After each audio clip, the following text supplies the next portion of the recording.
నానా యోగి, ఇంతవరకు మనం ఏం నేర్చుకున్నాము? ఫ్రిక్షన్ అంటే ఏంటి, దాంట్లో మనకి ఎన్ని టైప్స్ ఆఫ్ ఫ్రిక్షన్స్ ఏమేమి ఉంటాయో జస్ట్ చెప్పాను, కానీ మనం నేర్చుకోలేదు కదా. సో ఫ్రిక్షనల్ ఫోర్స్ అంటే ఏంటో నీకు సింపుల్ ఎగ్జాంపుల్తో అర్థమైంది. ఓకే, సో నా let us discuss the types of friction. Types of ఫ్రిక్షన్లో ఫస్ట్ వన్ డిస్కస్ చేద్దాం, సరేనా? సో ఫస్ట్ ఏంటన్న టైప్స్ ఆఫ్ ఫ్రిక్షన్లో ఫస్ట్ది మనకి స్టాటిక్ ఫ్రిక్షన్ అని అంటాం. ఓకే, స్టాటిక్ ఫ్రిక్షన్ ఒకటి. సెకండ్ ఏంటి? Sliding friction or rolling friction అంటాం. Okay, so let us discuss the first type of friction. So static friction అంటే ఏంటో మనం తెలుసుకుందాం. ఫస్ట్ ఒక ఎక్స్పెరిమెంట్ చేద్దాం, సరేనా? So let us assume this as a table. Okay, ఇది ఒక టేబుల్ అనుకుందాం. సో దీనిపైన నేను ఏం పెట్టానంటే జస్ట్ ఏ ట్రాలీ. ఓకేనా, assume this as a trolley నాన్న. ఓకే, జస్ట్ ఒక టాయ్. సో దీనిపైన నేను ఏం పెట్టాను, and again I'm placing wooden block. Okay, and ఈ ట్రాలీని నేను ఒక స్ట్రింగ్కి అటాచ్ చేస్తున్నాను. Okay, and this string is attach to what, this is a pulley. Pulley తెలుసు కదా నీకు. అండ్ ఈ పుల్లీకి నేను ఏం చేస్తున్నాను, ఇక్కడ ఒక వెయిట్ అనేది యాడ్ చేపిస్తున్నాను.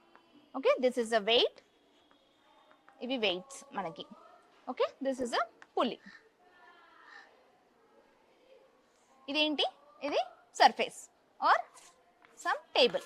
ఓకేనా, సో నా ఇప్పుడు ఏం చేస్తున్నాను అంటే నేను, సో ఫోర్స్ అనేది ఫస్ట్ మనము స్ట్రింగ్తో మనం పుల్ చేసినప్పుడు ఏమవుతుందన్న, ఫోర్స్ ఎలా యాక్ట్ అవుతుంది, ఇటు సైడ్ యాక్ట్ అవుతుంది, అవునా కదా?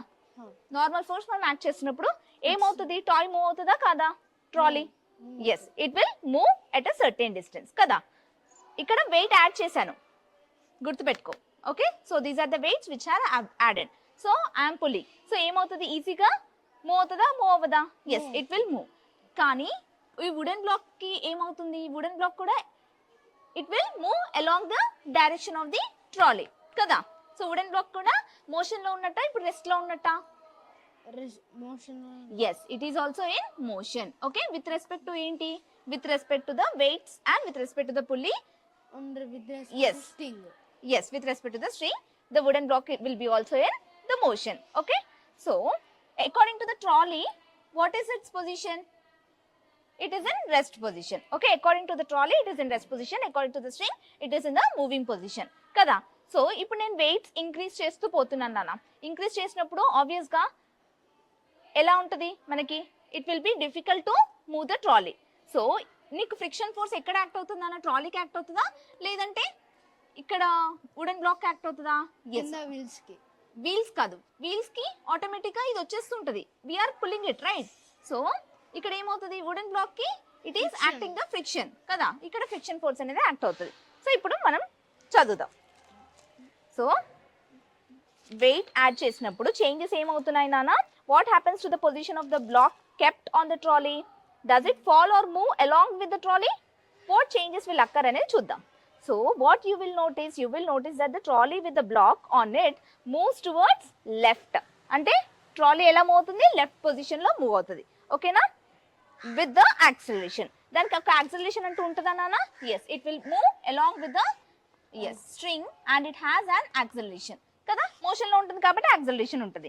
The block is at, block మాత్రం ఏంటి, రెస్ట్ లోనే ఉన్నట్టు అనిపిస్తుంది. With respect to what, with respect to the surface of the trolley. ఈ సర్ఫేస్ కి రెస్ట్ కదా నాన్న. ఓకే, ఈ సర్ఫేస్ లో అబ్జర్వ్ చేసినప్పుడు బ్లాక్ అనేది రెస్ట్ పొజిషన్ లో ఉంది అని అనుకుంటాం. కానీ with respect to the surface of the table కి సర్ఫేస్ ఉన్నప్పుడు ఏంటి, మోషన్ లో ఉందని అనుకుంటాం. ఓకేనా, నీకు సింపుల్ గా చెప్పాలి అంటే, ఇప్పుడు ఫర్ సపోజ్ మనం ఇద్దరం 2 persons ఉన్నాం నాన్న, కానీ with respect to each other మనం ఎక్కడున్నాము, రెస్ట్ లోనే ఉన్నాం. కానీ ఆల్రెడీ ఒక పర్సన్ బస్ లో మూవ్ అవుతూ ఉన్నారు. ఓకే, మన ఇద్దరిని ఇక్కడ చూస్తున్నారు. వాళ్ళకి ఎలా కనబడతాం, మనం ఇద్దరము మోషన్ లో ఉన్నట్టు కనబడతామా, రెస్ట్ లో ఉన్నట్టు కనబడతామా? ఎస్, వెరీ గుడ్, మోషన్ లో ఉన్నట్టు కనబడతాం. Same thing happening here. అర్థమవుతుందా, క్లియరా, అర్థమైనా? Yes. Now when we increase the weight on the hanger, okay, weight increase చేసినప్పుడు హ్యాంగర్ లో ఏమవుతుందన్న, ట్రాలీకి ఇంకా బ్లాక్ కి, here the surface of the trolley tries to keep the block at rest. Surface of the trolley tries to keep the block at rest. Okay, the force of friction by the surface of trolley acts on the block in the direction of motion. The force of friction ఎక్కడ act అవుతుంది నాన్న, surface of the trolley. The friction acts on the surface of the trolley. ఇక్కడ act అవుతుంది చెప్పాను కదా, ఇక్కడ okay ఈ position లో మనకి ఫ్రిక్షన్ అనేది యాక్ట్ అవుతుంది, అంతే కదా నాన్న? Yes, very good. సో అర్థమైంది కదా. So at the same time the block also applies a force. Block కూడా ఏమవుతుంది, ఫోర్స్ అప్లై చేస్తుంది. ఓకే, ఇది ఈ డైరెక్షన్ లో మూవ్ అని చూస్తుంది, కానీ ఫోర్స్ అనేది ఈ డైరెక్షన్ లో అవుతుంది మనకి. ఓకే, రెండు ఆపోజిట్ లో డైరెక్షన్ అవుతాయి అని చెప్పాను కదా, friction force and normal force. క్లియరా? సో ఇది బ్లాక్ కదా. డైరెక్షన్ ఆఫ్ మోషన్ ఎటుంది, left side. Yes, direction of motion ఇక్కడ ఉంటుంది. అండ్ ఫ్రిక్షన్ ఫోర్స్ ఎక్కడ యాక్ట్ అవుతుందా? Right side. దీని కింద ట్రాలీ ఉంది కదా, సో ఫ్రిక్షన్ అనేది ఎక్కడ అవుతుంది, దిస్ సైడ్ కదా. This is the friction, frictional force acting opposite to it. Clear అన్నా? This is the wooden block. About wooden block గురించి మనం నేర్చుకుంటున్నాం. So we can increase the trolley's acceleration. Trolley's acceleration అనేది ఏంటి, దాని స్పీడ్. ట్రాలీ స్పీడ్ ఎలా increase చేస్తున్నాం మనము, by adding on weights on the. ఇక్కడ వెయిట్స్ యాడ్ చేస్తున్న కొద్దీ ఎక్కువ వెయిట్స్ అవుతుంటే ఏమవుతుంది, అది కిందకి జారినట్టు ఉంటుంది కదా. మోర్ వెయిట్ అన్నప్పుడు ఆబ్వియస్ గా ఈ తాడు అనేది లాగుతూ ఉంటుంది కదా నాన్న ట్రాలీకి. సో ఆబ్వియస్ గా యాక్సలరేషన్ స్పీడ్ ఎలా ఇంక్రీజ్ చేస్తున్నాం, వెయిట్స్ యాడ్ చేసే కొద్దీ ట్రాలీ స్పీడ్ అనేది ఇంక్రీజ్ అవుతుంటుంది. ఎట్ ద సేమ్ టైం ఇక్కడ ఫ్రిక్షన్ అనేది ఎక్కువ అవుతూ ఉంటుంది కదా. ఈ బ్లాక్ ని అక్కడే ఉంచాలి అని అనుకుంటుంది, ఎలాంగ్ మూవ్ చేయకుండా ఫ్రిక్షన్ ఫోర్స్ ఆపోజిట్ లో యాక్ట్ అవుతుంటుంది. క్లియరా? So if we increase the trolley's gradually acceleration, limiting weight or limiting acceleration, the block comes to into motion. So ఎక్కడి వరకు వస్తుందనా, కొంత వరకు స్టాప్ చేయాలనుకుంటుంది కదా, దాన్నే ఏమంటున్నాం మనం, లిమిటింగ్ ఫ్రిక్షన్. ఎక్కడి వరకు ఆపుతుందన్నా, నువ్వు ఇప్పుడు నేను నిన్ను లాగుతూ ఉంటాను, ఓకే, ఒక సర్టెన్ పొజిషన్ వరకే లాగగలుగుతా, కానీ నిన్ను ఇంకా ఎక్కువ లాగలేను కదా కదా, నా స్ట్రెంత్ ఉన్నంత వరకే లాగుతాను. అలానే ఫ్రిక్షన్ కూడా ఒక స్ట్రెంత్ ఉన్నంత వరకే అది లాగుతుంది. తర్వాత వెయిట్స్ ఇంక్రీజ్ అయ్యే కొద్దీ ట్రాలీ మూవ్ అవుతుంది ఉంటుంది. ఆబ్వియస్గా ట్రాలీ మూవ్ అయిన కొద్దీ ఇది కూడా ముందుకు రావాల్సిందే కదా. సో ఇక్కడ లిమిటింగ్ ఫ్రిక్షన్ అనే కాన్సెప్ట్ అనేది మనకి వస్తుంది. అర్థమైందా నాన్న లిమిటింగ్ ఫ్రిక్షన్ అంటే ఏంటో? సో కొంతవరకు ఆపగలుగుతుంది కానీ ఎక్కువసేపు ఆపలేదు, సో దాన్నే మనం లిమిటింగ్ ఫ్రిక్షన్ అని అంటాము. ఓకే, సో లిమిటింగ్ ఫ్రిక్షన్ అనేది ఏ డైరెక్షన్ ఉంటుందన్నా, it will be in reverse direction. So this means that now there exists relative motion between the surface of the trolley and the block. So ఇప్పుడు మనకి surface of trolley, ఈ trolley కదనా? Yes. So trolley. So now there exists a relative motion between దేనికి surface of the trolley and the wooden block. Okay, relative motion అంటే ఏంటో అర్థమైందా ఇప్పుడు? Yes. So this means that now there exists a relative motion between the surface of the trolley and the block. క్లియరా? ఇక్కడ వరకు అర్థమైందా నాన్న? Limiting friction అంటే ఏంటో అర్థమైందా నీకు ఇప్పుడు? Okay, so what happens when the experiment repeated by using rock and iron block. ఒకవేళ నేను ఇక్కడ వుడెన్ బ్లాక్ అయితే ఓకే, కొంతవరకు లిమిటింగ్ ఫ్రిక్షన్ ఇస్తుంది. అదే నేను ఇదే ప్లేస్లో రాక్ కానీ ఐరన్ కానీ పెట్టాను అనుకోండి, అప్పుడు ఏమవుతుంది, ఫ్రిక్షన్ అనేది ఎక్కువ ఉంటుందా తక్కువ ఉంటుందా? ఎస్, వెరీ గుడ్, ఎక్కువ ఉంటుంది కదా. సో అక్కడ ఇప్పుడు మనకి ఏం కావాలి, యాక్సలరేషన్ చేయాలి అంటే, దాన్ని మూవ్ చేయాలి అంటే ట్రాలీని, we require more weights to add on. Clear? Yes.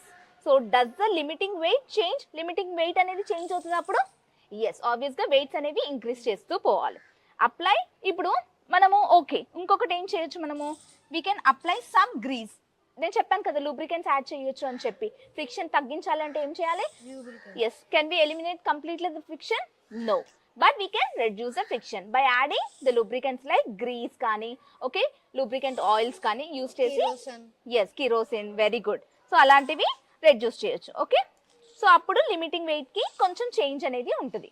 Okay, so ఇప్పుడు ఏమని డిఫైన్ చేస్తున్నానా, ఈ కాన్సెప్ట్ మొత్తం విన్న తర్వాత, what is friction force? Friction force which opposes the relative motion of two surfaces of body which are in contact. Okay, ఇక్కడ friction force కదా నాన్న, the friction force చెప్పు. The friction force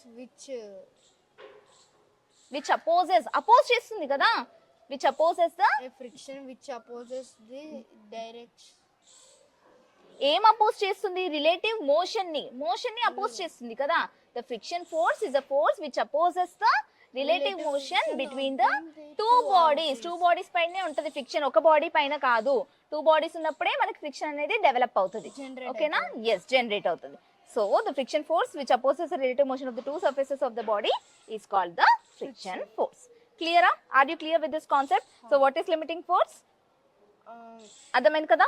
yes, what is frictional force, you got it. So ఇప్పుడు మనకి ఇక్కడ ఏంటి, ఏం friction develop అయింది? ఎస్, స్లైడింగ్ ఫ్రిక్షన్ అనేది ఏంటో చూద్దాం ఇప్పుడు. So the book moves with respected to the floor, so this friction is the sliding friction. So sliding friction అంటే ఏంటి నాన్న? జనరల్గా ఇప్పుడు మనం చూసాం కదా, ఇప్పుడు బుక్ ఉంది ఓకే టేబుల్ పైన. సో నువ్వు ఫోర్స్ పెట్టగానే వెంటనే అది మూవ్ అయిపోయింది వెంటనే, దానికి రెసిస్ట్ చేయలేదు, ఇక్కడ రెసిస్టెన్స్ ఎక్కువ అవ్వలేదు.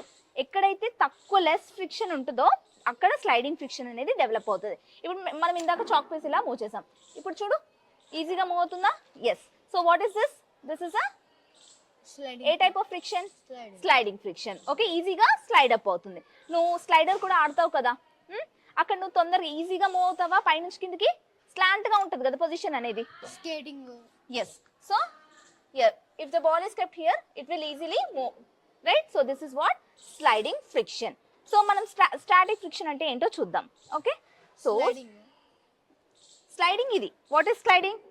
It can easily move upon the surface. Okay, so what is static friction?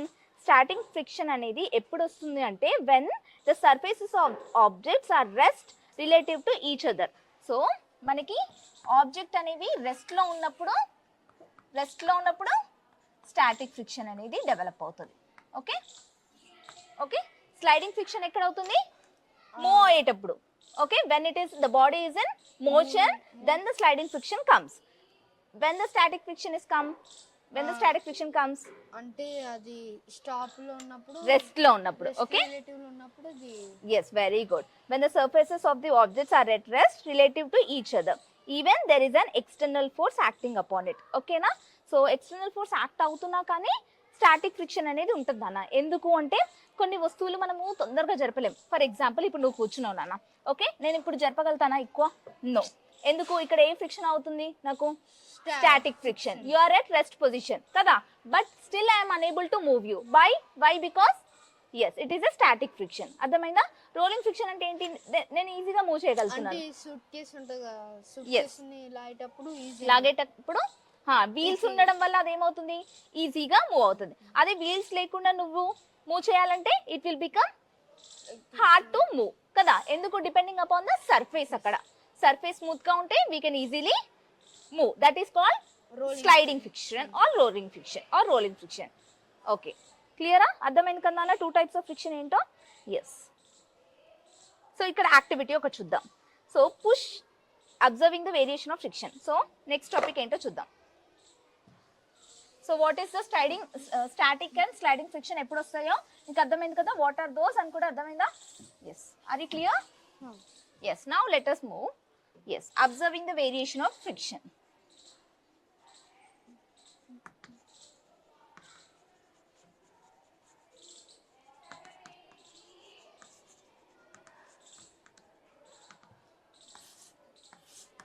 let us observe nana. Okay, so first ఇక్కడ ఏం చెప్తున్నాము మనము అంటే push a heavy box which is kept on the floor with a small force to move horizontally. The box does not move because there is a frictional force which is equals to and opposite to the applied force on the box. So ఏమంటున్నారు నాన్న ఇక్కడ చూడు. yes, we have a box here. Okay, ఒక box ఉందంట. So ఈ box ఉంది, ఇక్కడ ఒక సర్ఫేస్ ఉంది. Okay, so now I am going to try to push the box. So it will not move easily. ఎందుకు అంటే ఇక్కడ ఏమేమి ఫోర్సెస్ ఉన్నాయి? ఒకటి ఫ్రిక్షనల్ ఫోర్స్, నార్మల్ ఫోర్స్, ఇంకోటి ఫ్రిక్షనల్ ఫోర్స్. రెండు యాక్ట్ అవుతున్నాయి కాబట్టి it doesn't move easily. Yes. నా ఇప్పుడు ఏం చేస్తున్నాము? Gradually increase the applied force. నేను ఇంకా ఫోర్స్ అనేది ఇంక్రీజ్ చేశాను నాన్న. ఓకే, అప్పుడు ఏమవుతుంది? The box still does not move. The applied force, frictional force both are equal and opposite because the frictional force also increases accordingly and thus balances the increased applied force. అయినా నేను ఇంకా force పెట్టినా అది move కాలేదు అంటే అర్థం ఏంటి? Friction force కూడా మళ్ళీ యాక్ట్ అవుతుంది అనే అర్థం. ఓకేనా? సో ఎప్పుడైనా గుర్తుపెట్టుకో, మనకి friction force and normal force రెండు సేమ్గా ఉన్నప్పుడు బాక్స్ అనేది మూవ్ అవ్వదు. నేను చెప్పాను కదా, ఇది మోషన్లో ఉండదు, రెస్ట్లోనే ఉంటుందని చెప్పానా?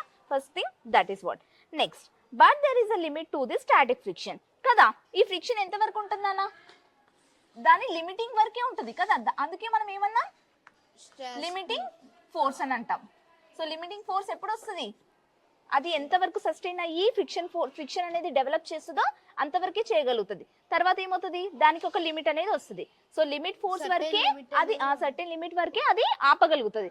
When you increase the normal force obviously it starts moving కదా, ఫ్రిక్షన్ అనేది అప్పుడు కొంచెం కొంచెం తగ్గుతూ ఉంటుంది when you apply more force. Clear? So when the applied force is more than the limit of the static friction, the body starts to move. So ఇక్కడ ఏ force ఎక్కువ ఉంది నాన్న? friction. ఫ్రిక్షన్ ఫోర్స్ ఎక్కువ ఉందా? When the applied force is more than the static force, Friction. the static friction. So then ఏమవుతుంది? Then Rest the object is rest. rest. కాదు, motion. Then the object starts moving. Motion లోకి వచ్చేస్తుంది, అప్పుడే start అవుతుంది, అప్పుడే start అవుతుంది నానా. నీకు అర్థం అవుతుందా? ఇప్పుడు అప్లైడ్ ఫోర్స్ అనేది ఈక్వల్ గా ఉందనుకో, అప్పుడు ఏమవుతుంది? Object applied force is equals to static friction force.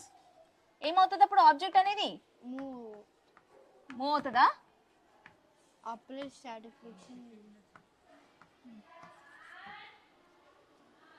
ఏమవుతుంది? రెస్ట్ లో వచ్చింది. అంతే కదా. ఇప్పుడు రెండు ఈక్వల్ గా ఉంటే ఏమవుతుంది? రెండు ఫోర్సెస్ ఈక్వల్ గా ఉన్నప్పుడు రెస్ట్ లో ఆబ్జెక్ట్ అనేది రెస్ట్ లో ఉంటది. అదే అప్లైడ్ ఫోర్స్ ఎక్కువ ఉందనుకో, అప్పుడు ఏమవుతుంది? ఆబ్జెక్ట్ అనేది మూవ్ ఇట్ అవుతుంది. Starts moving. When it is very very much greater, applied force చాలా ఎక్కువ ఉన్నప్పుడు అప్పుడు ఏమవుతుంది? అది ఆబ్వియస్ గా మోషన్ లోకి వచ్చేస్తుంది. క్లియరా? కాన్సెప్ట్ అర్థమైందా నీకు ఇక్కడ వరకు? అర్థమైంది. ఏమైనా డౌట్స్ ఉన్నాయా ఇప్పటి వరకు? అర్థమైందా? వేరియేషన్ అనేది ఎలా అవుతుంది అనేది మనం నేర్చుకుంటున్నాం. క్లియర్? సో అదే ఒకవేళ బాక్స్ అనేది స్లైడింగ్ ఫ్లోర్ పైన ఉంది నాన్న, ఫ్లోర్ అనేది ఎలా ఉంది? స్మూత్ గా ఉంది, floor is sliding. Okay, so నువ్వు ఇక్కడ సేమ్ బాక్స్ పెట్టి నువ్వు ఫోర్స్ అప్లై చేస్తావు, అప్పుడు ఏమవుతుంది? బాక్స్ మూవ్ అవుతుందా ఈజీగా, లేకపోతే మోషన్ లోకి వచ్చేస్తుందా, లేకపోతే జీరో ఉంటుందా? మూవ్ అవుతుంది. మూవ్ అవుతుంది. మూవ్ అవుతుందా? ఓన్లీ మూవ్ అవుతుంది, జస్ట్ మూవ్ అవుతుందా? మోషన్ లోకి వచ్చేస్తుందా? అర్థం కాదు, మళ్ళీ చెప్పు. ఓకే ఇక్కడ నుంచి అర్థం కాదు. ఓకే సరే. ఇప్పుడు ఇది స్లైడింగ్ ఫ్లోర్. ఇంతవరకు మనం ఏం చూసాము? నార్మల్ ఫ్లోర్ చూసాం. ఓకే, ఇది స్లైడింగ్ ఫ్లోర్ నాన్న. ఈ స్లైడింగ్ ఫ్లోర్ పైన నేను ఏం పెట్టాను? This is the box I have placed. So now I'm going to give what? Applied force ఇస్తున్నాను. సో అప్లైడ్ ఫోర్స్ ఇస్తున్నాను. సో ఫ్రిక్షన్ అనేది నీకు స్టాటిక్ ఫ్రిక్షన్ ఎలా ఉంటుంది ఇక్కడ? ఈక్వల్ గా ఉంటుందా, తక్కువ ఉంటుందా? తక్కువ ఉంటుంది. తక్కువ ఉంటుంది. ఎందుకు? Because it is the sliding force. Smooth ఉంది. స్మూత్ గా ఉంది కాబట్టి obviously the object will move easily. ఓకేనా? అర్థమైందా? Will move easily. Clear till here? Okay. So this is what the observation of variation of friction అనేది మనము 3 types చూసాం ఇక్కడ. ఏంటేంటి? 3 పొజిషన్ లో ఉన్నప్పుడు చూసాం. ఒకటి static applied force is equals to normal force, అప్పుడు ఆబ్జెక్ట్ అనేది ఎలా ఉంటుంది? రెస్ట్ లో ఉంటుంది. Very good. Next applied force greater than static force ఉన్నప్పుడు ఏమవుతుంది? Applied force greater than static friction ఎలా ఉంటుంది? మూవ్ అవుతుంది. మూవ్ అవుతుంది. It's just starts moving. When you give more applied force obviously the body will be moving. Okay, very good. అర్థమైందా? Clear కదా? మనం ఇప్పటి వరకు ఏమేమి నేర్చుకున్నాము? టైప్స్ ఆఫ్ ఫ్రిక్షన్స్ గురించి. ఓకే, టైప్స్ ఆఫ్ ఫ్రిక్షన్స్ ఈ సెషన్ లో ఏం నేర్చుకున్నాం? టైప్స్ ఆఫ్ ఫ్రిక్షన్ అంటే ఏంటి? ఎన్ని టైప్స్ ఆఫ్ ఫ్రిక్షన్స్ ఉన్నాయి మనకి? 4 టైప్స్ ఆఫ్. ఫస్ట్ మనం నేర్చుకున్నవి ఏంటి? Static friction. Very good. Static friction and ఇంకోటి ఇంకొకటి స్లైడింగ్ ఫ్రిక్షన్ కదా. సో స్టాటిక్ ఫ్రిక్షన్ అంటే ఏంటి? స్టాటిక్ ఫ్రిక్షన్ అంటే ఏదైనా ఆబ్జెక్ట్ ఇట్లా ఒక సర్ఫేస్ మీద పెట్టినప్పుడు అది ఎక్కువ. ఎస్, స్టాటిక్ ఫ్రిక్షన్ ఎప్పుడు వస్తుంది? ఏదైనా వస్తువు వెయిట్ ఉన్నప్పుడు, అంటే రెస్ట్ లో ఉన్నప్పుడు. Okay, when the object is rest relative to each other. Okay, అప్పుడు స్టాటిక్ ఫ్రిక్షన్ అనేది comes into play. When does the rolling friction comes into play or sliding friction? ఎప్పుడు వస్తుంది అన్న sliding friction అనేది? Any smooth surface. Yes, smooth surface పైన మనకి sliding friction అనేది వస్తుంది. కాన్సెప్ట్ అర్థమైంది కదా? ఇంకేం చదువుకున్నాం మనము? వేరియేషన్ ఆఫ్ ఫ్రిక్షన్ కదా. అప్లైడ్ ఫోర్స్ అయ్యని. ఎస్, వేరియేషన్ ఆఫ్ ఫ్రిక్షన్ అనేది ఎలా చూసాం? అప్లైడ్ ఫోర్స్ ఉన్నప్పుడు, అప్లైడ్ ఫోర్స్ ఎక్కువ ఉంటే స్టాటిక్ ఫ్రిక్షన్ ఎలా ఉంటుంది, అప్లైడ్ ఫోర్స్ తక్కువ ఉన్నప్పుడు ఎలా ఉంటుంది, అండ్ ఈక్వల్ ఉన్నప్పుడు ఎలా ఉందో మనం చూసాం కదా. క్లియర్ కదా? సో ఇప్పుడు కొన్ని డౌట్స్ ఏమన్నా వచ్చాయా నాన్న నీకు ఇంతవరకు? చెప్పు, ఏం డౌట్స్ వచ్చాయి? అంటే ఏదైనా మెటీరియల్ ఎందుకని కొన్ని ఫోర్సెస్, కొన్ని టైప్స్ ఆఫ్ ఫోర్సెస్ ని క్రియేట్ చేస్తాయి కొన్ని materials.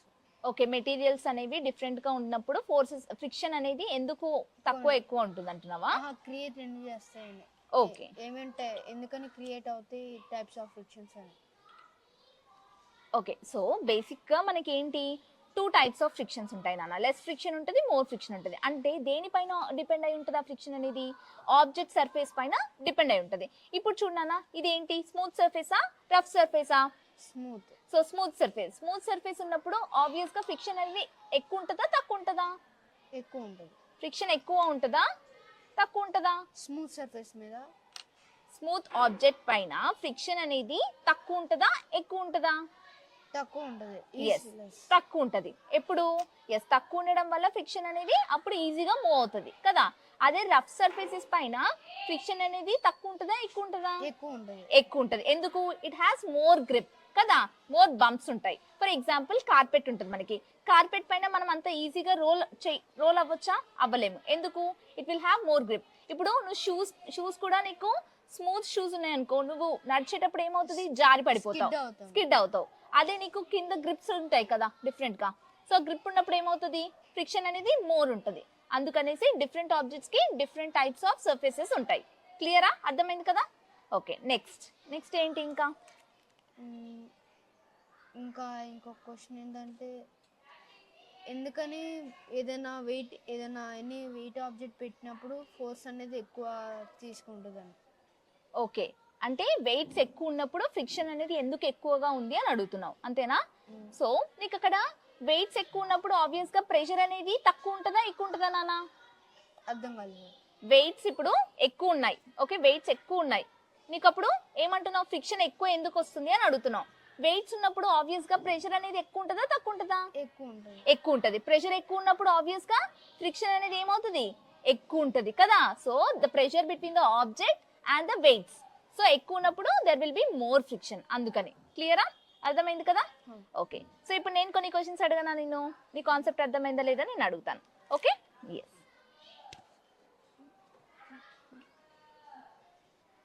yes why does friction change when I add oil to something?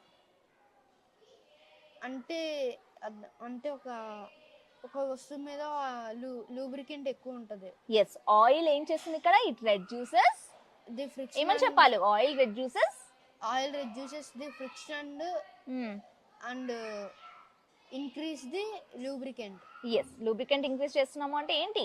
Oil అనేది it acts as a lubricant which reduces the friction and creates a slippery nature between the object and the the other surface. ఓకేనా? అందుకని very good, clear. Next yes why do some toys with wheels move faster than the other?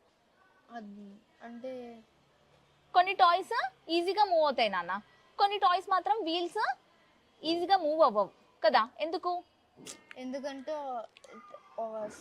Smooth surface ఉంటే toys అన్నీ వెళ్తాయి, అంటే కొంచెం స్పీడ్గా వెళ్తాయి. అంటే బిగ్ టాయ్స్ కొంచెం అంటే వేరే మెటల్తో అట్లా తయారు చేసి కొంచెం అంటే ఏంటి అక్కడ సర్ఫేస్ అనేది స్మూత్ గా ఉందా లేకపోతే ఆ వీల్స్ అనేవి ఎలా ఉన్నాయి అనేది depending upon the wheels it creates less friction more friction అనేది ఉంటుంది. అందుకని కొన్ని టాయ్స్ ఏంటి ఈజీగా మూవ్ ఎందుకు అవుతాయి? It will have less friction.